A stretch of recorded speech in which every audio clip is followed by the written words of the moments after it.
लोगों ने अभी रात तक आपको बाहर लाने में मदद की, कुछ उनको कहना मैं बहुत बहुत उनका शुक्रगुजार हूँ। और ख़ास तौर पर उन बच्चों का जो दोपहर 2 बजे से लेकर के रात 2 बजे तक 12 घंटे मैं भी खाया नहीं था, वो भी खाए नहीं, बगैर ऐसे ही खड़े रहे बाहर। मैं उन बच्चों से बड़ी मोहब्बत के साथ शुक्रगुजारी पेश करता हूँ। और जितने लोग भी वहाँ खड़े थे, जो भी कोशिशें की हैं, अल्लाह ताला सबको जज़ा अता फरमाए। चलिए, बिस्मिल्लाहिर्रहमानिर्रहीम, अल्हम्दुलिल्लाहि व कफ़ा व सलामुन अला हबीबिहिल मुस्तफ़ा, अम्मा बाद। जहाँ तक आप पूछ रहे हैं कसूर तो ये इसको बताना अब उन्हीं लोगों का काम है जिन्होंने डिटेन किया। कसूर तो ऐसी कोई बात नहीं थी। जुमा था, जुमा की नमाज़ के लिए जामा मस्जिद में आने का मैंने पहले से ऐलान किया था। ये तो पूरे सोशल मीडिया पे सबको पता है। आज 17 जून 2022 जुमा का दिन, और सबको ये भी पता है कि हमने जो है ना काउंटर कॉल करने के लिए, काउंटर डिबेट के लिए, जो एक साधु पाखंडी जिसने हुजूर पाक सल्लल्लाहु ताला अलैहि वसल्लम और इस्लाम के ख़िलाफ़ बहुत सारे जहर बका है, और आज के दिन वो आने की बात किया था। तो अगर आता और डिबेट करना चाहता तो हम हाजिर थे, लेकिन ये बात भी तय थी कि उसको पुलिस ने हाउस अरेस्ट किया था, और बाकी चीज़ यहाँ पर ऐसी कोई सिचुएशन नहीं थी। लेकिन हम अपने वादे के मुताबिक जुमा में हाजिर रहे। जुमा के बाद जब निकल करके जाने लगे तो बहुत सारे लोग जो चाहने वाले हैं मिलने के लिए आए, भीड़ लगाए, और उस भीड़ से हम लोग निकल करके जाने लगे तो पुलिस वालों ने कहा कि हम आपको छोड़ते हैं। और पुलिस वालों ने कहा कि इस भीड़ को हटाते हटाते फिर वहाँ नीचे आने के बाद शायद किसी ने नारे वगैरह लगाए, लेकिन वो नॉर्मल नारे थे, नारे तकबीर, नारे रिसालत, किसी भी आलिम के आने जाने पर लोग जैसे हमारे यहाँ लगाते हैं। उतने पर उन्होंने कहा कि आप थोड़ी देर थाने में आइए। थोड़ी देर के बाद थोड़ी देर होते होते उनकी जितनी एजेंसियां थीं सबके ज़रिए से उन्होंने तफ्तीश करके अभी रात के तकरीबन 2 बजे हम लोगों को छोड़ दिया और कहा कि आप जा सकते हैं, कोई चीज़ नहीं है। उनको जो कुछ भी मालूमात करनी थी वो सब मालूमात कर लिया उन्होंने। उसमें कई एजेंसियां आईं, अपनी अपनी रिपोर्ट उन लोगों ने की है, लेकिन अल्हम्दुलिल्लाह कोई तकलीफ़ नहीं है, कोई ऐसी बात नहीं है कि टॉर्चर हो या हरेसमेंट हो, ऐसी कोई चीज़ नहीं है अल्हम्दुलिल्लाह। मुफ्ती और साहब, बाकी जी हाँ, ये सवाल एक ज़रूर बनता है कि नारों की जहाँ तक बात है, पिछले जुमे को जब 10 तारीख थी, 10 जून को, तो एक पूरा हंगामा बरपा हुआ था।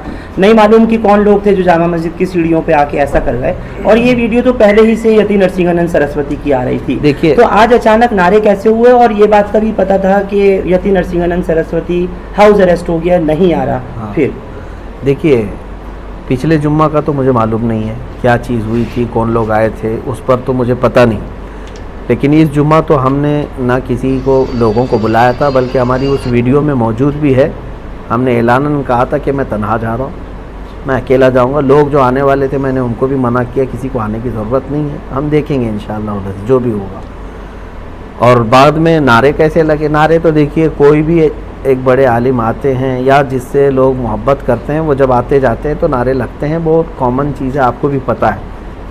जब भी कभी जो है ना कोई भी आपके यहाँ आलिम आएंगे तो उनको जो पहली मर्तबा लोग देखते हैं तो नारा लगाते हैं, लेकिन वो नारे तो कॉमन है, हमारे इस्लामिक नारे हैं।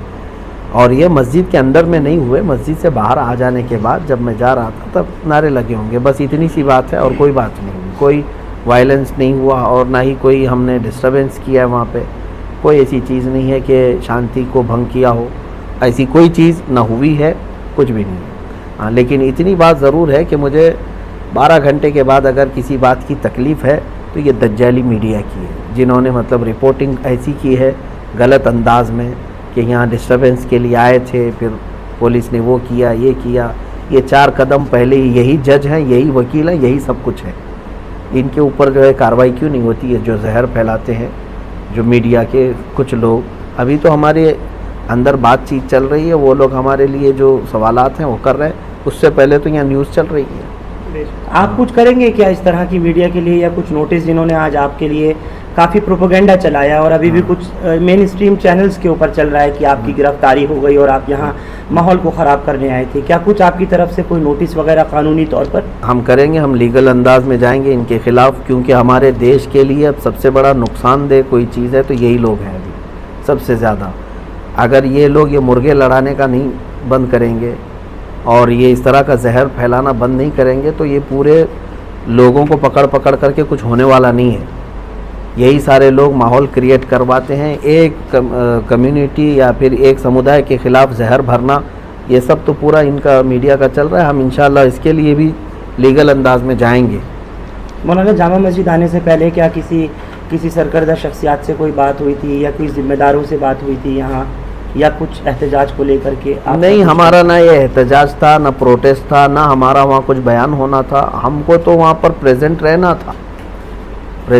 था, हम हाजिर हुए जो आपने वादा किया। हाँ बिल्कुल, हम अपने वादे के मुताबिक हाजिर रहे और बल्कि शाम तक, रात के 2 बजे तक वहीं हाजिर रहे।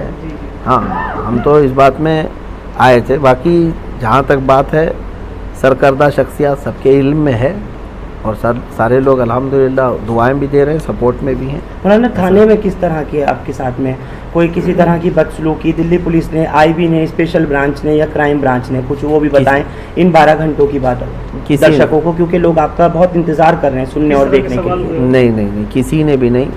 पुलिस वाले जितनी देर हमारे साथ बैठे रहे खुश अखलाक़ी के साथ ही रहे, कोई भी इस तरह का हरेसमेंट या टॉर्चर वगैरह नहीं किया अल्हम्दुलिल्लाह। वो सीआईडी वाले भी आए और सेल वाले भी और आईबी वाले भी, सब अपने अपने अंदाज में वो लोग हमारे साथ अच्छे अंदाज में ही बात किए। किसी ने मतलब गैर अखलाक़ी हरकत की। आपकी कोई प्रोफाइल भी खंगाली गई है? बस आखिरी 1-2 सवाल लूँगा। उन्होंने देखा और शायद ढूंढना चाहा कि आपके पास से कुछ ऐसी चीज़ें मिल जाएं जिससे कुछ इस्टेब्लिश हो सके, तो क्या बताएंगे मुफ्ती साहब ऐसा कुछ? मुझे तो नहीं पता उन्होंने क्या क्या खंगाला है, वो अगर आपको पता है तो आप ही न्यूज़ चलाइए उसको। मेरे सामने तो ऐसा कोई चीज़ खंगाली नहीं है, जो पूछना था उन्होंने सामने पूछा है। खंगालने की जहाँ तक बात है, अगर आपको कहीं से गैब से पता चला है तो आप उनसे ही इंटरव्यू लीजिए नहीं कि क्या क्या वीडियोस वगैरह को लेकर के। वीडियोस वगैरह को लेकर के तो खंगालने का क्या, पहले से खंगालते मैंने होंगे। सुना है और देखा है आपका कोई भी बयान ऐसा नहीं होता जिसपे किसी को एतराज़ हो, थोड़ा सा उस पर रोशनी डाल दीजिए। अल्हम्दुलिल्लाह हम इसी पर चलेंगे भी और इसी पर रहेंगे भी। हमारा यही तरीक़ा है कि हम अपने दीन पर कामिल तरीक़े से रहेंगे और हम अपना दीन ज़बरदस्ती किसी के ऊपर थोपने नहीं जा रहे हैं कि जिससे हम मोहब्बत करते हैं हुज़ूर पाक सल्लल्लाहु अलैहि वसल्लम से। हम ये उनको नहीं कहने जा रहे कि मेरा महबूब जो है ना उसको तुम ये करो, लेकिन इतनी बात हम ज़रूर कहते हैं कि हमारे नबी की शान में या मेरे फेथ को तुम ठेस मत पहुँचाओ। तुम अपने में खुश रहो ना, जिस भी तुम्हारे समुदाय से ताल्लुक़ है आप अपने अपने इसमें खुश रहो। हिंदू है तो हिंदू में रहे, क्रिश्चियन है तो क्रिश्चियन रहे, सिख है तो सिख रहे। लेकिन हमारा ये नहीं है कि किसी और धर्म से ताल्लुक़ नहीं रखना चाहिए, जिसको जो है आज़ाद है। लेकिन हमारा ये है कि हमारे धर्म के मुतालिक या मेरे दीन के मुतालिक या नबी के मुतालिक छेड़छाड़ मत करो। तो नरसिंहानंद को क्या सबक सिखाना था मौलाना? जिस अंदाज में वो चीज़ें बता रहा है, एक तो पहली बात वो जाहिल है, जट है और नहायत ही कमीना और नहायत ही रजील आदमी है। यूँ समझ लीजिए कि उसका मुंह नहीं है, जब भी मुंह खोले तो गोबर और गलाजत ही निकलती है। एक होता है आदमी पढ़ा लिखा आदमी, अब वो हमको इस बात पे कहेगा कि गाली देता है मौलाना, है ना। अब उनको अपने बारे में गाली पसंद नहीं है, करोड़ों मुसलमानों के नबी के बारे में जब वो भोंकता है तब कैसा लगेगा सबको, ये भी तो सोचना चाहिए। तुम यहाँ गुफे में बैठ कर के बलात्कारी कह देते हो, दलाल कह देते हो और फिर जो है ना उस पर जाहिल आदमी वो कहता है कि तुम्हारी किताबों में लिखा हुआ है। इस जाहिल से मैं कहता हूँ एक लाइन अरबी की वो पढ़ कर के दिखा दे तो मैं समझ जाऊँगा, क्योंकि मेरा दीन पूरा अरबी में है। इसको कहाँ से अरबी समझ में आई जो मेरे दीन की किताबें पढ़ रहा है? सारा गूगल से लिया होगा और सारी जो किताबें बाहर से आई हैं उसको पढ़ पढ़ करके क्या ऐसे ही दीन सीखा जाएगा? मेरे दीन को अगर समझना है तो क्या वो बुखारी शरीफ पढ़ा है, क्या वो मुस्लिम शरीफ पढ़ा है, क्या वो तिरमिज़ी पढ़ा है? मेरे नबी के सारे अखलाक किरदार महफूज है। ये तो जो है ना एक अंग्रेज़ की लिखी हुई किताब को लेकर के वो बवाल मचा रहा है। अरे कहीं किसी और के घर का मसला लेकर के तुम अगर मेरे नबी के बारे में ये सोचने बैठ जाओ तो इससे बड़ा जाहिल कौन है? हम तो यही बताना चाहते हैं इसके कि पीछे कोई प्रोपेगेंडा या कुछ बिल्कुल आपको प्रोपेगेंडा है। साजिश लग रही है सरकारों की, चाहे वो यूपी सरकार हो या फिर केंद्र सरकार हो, मोदी योगी की? अब ये सारी चीज़ें देखो, खामोश रहना और इन तमाम मामलात पे चुप्पी साधे रहना, ये भी तो एक मसला है ना, कि इन तमाम चीज़ों पर हम तो बार बार यही कहते हैं कि जहाँ से गलाजत निकल रही उसको रोक दो तो बाकी सब शांति। न किसी को प्रोटेस्ट करने की ज़रूरत है, न किसी को डिबेट करने की ज़रूरत है। क्यों भाई, इतने सालों से क्या हम रोज़ डिबेट करने के लिए निकल रहे हैं क्या? कहीं हम रोज़ चैलेंज करने जा रहे हैं या चैलेंज एक्सेप्ट करने जा रहे हैं? जब इधर से कोई चीज़ आती है तो फिर काउंटर या जवाब देने की किसी की तो जिम्मेदारी है।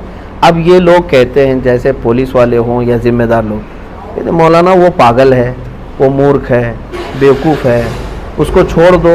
आपने कहा पुलिस ने? नहीं, जो लोग कहते हैं ज़िम्मेदार लोग, हाँ, इस तरह की बातें जो कहते हैं, जो बहुत सारे लोग कहते हैं, पागल अगर है तो पागल खाने में रहना चाहिए। कुत्ता अगर पागल हो जाए तो उसको आवारा नहीं छोड़ते, काटेगा दूसरों। तो ये बात तो नहीं है ना कि पागल है तो हर चीज़ करने लग जाएगा। आप फिर पागल खाने में बिठाओ ना उसको। ठीक है, आपने अग्निपथ का जो देखा, जिस तरीके से एक भी गोली चलाई नहीं गई, एक भी लाठी चलाई नहीं गई, ट्रेनें जला दी, पटरियां उखाड़ दी और सब कुछ कर दिया मौलाना, तो क्या इसको हम दो तरफा बात कहें नहीं? ये पुलिस वालों से ही पूछना चाहिए आपको एक सेकंड, कि जहाँ जहाँ उनके इंतजाम जिस तरह से हैं। एक मिनट मौलाना, यही आज तो बहुत बुरा इन्होंने हाल किया है, लेकिन एक कहीं भी गोली की खबर नहीं है। अब ये तो मसला चल ही रहा है पूरे ऑल ओवर इंडिया। देखिए, हम इसको महसूस कर रहे हैं कि किसान आंदोलन कर सकता है, वो प्रोटेस्टर है। गुज्जर बिरादरी अपने आरक्षण के लिए आए, वो प्रोटेस्टर हैं। सिख लोग भी प्रोटेस्ट कर सकते हैं, वो प्रोटेस्टर हैं। अभी छात्र लोग उतरे हैं, वो भी प्रोटेस्टर हैं। लेकिन मुसलमान अगर उतरेगा तो फिर दंगाई है। ये चीज़ जो हो रही है, ये भी जो कर रही है ना, ये मीडिया कर रही है, इसकी भी दोषी मीडिया है। मैं अब इसका ब्लेम जो है ना किसी और के ऊपर नहीं डाल रहा हूँ, मीडिया बना करके इस तरह दिखाती है। दोनों चीज़ें तो आप ही के हाथ में है ना, एक तो वो प्रोटेस्ट बता रहे और एक को दंगा बता रहे, ये सारी चीज़ें, जबकि दोनों वही चीज़ चल रही है। जिन लोगों ने अभी रात तक आपको बाहर लाने में मदद की, कुछ उनको कहना मैं बहुत बहुत उनका शुक्रगुजार हूँ, और ख़ास तौर पर उन बच्चों का जो दोपहर 2 बजे से लेकर के रात 2 बजे तक 12 घंटे मैं भी खाया नहीं था, वो भी खाए नहीं, बगैर ऐसे ही खड़े रहे बाहर। मैं उन बच्चों से बड़ी मोहब्बत के साथ शुक्रगुजारी पेश करता हूँ, और जितने लोग भी वहाँ खड़े थे, जो भी कोशिशें की हैं, अल्लाह ताला सबको जज़ा अता। चलिए, बहुत बहुत शुक्रिया। ये थे मुफ्ती सलमान अजहरी साहब।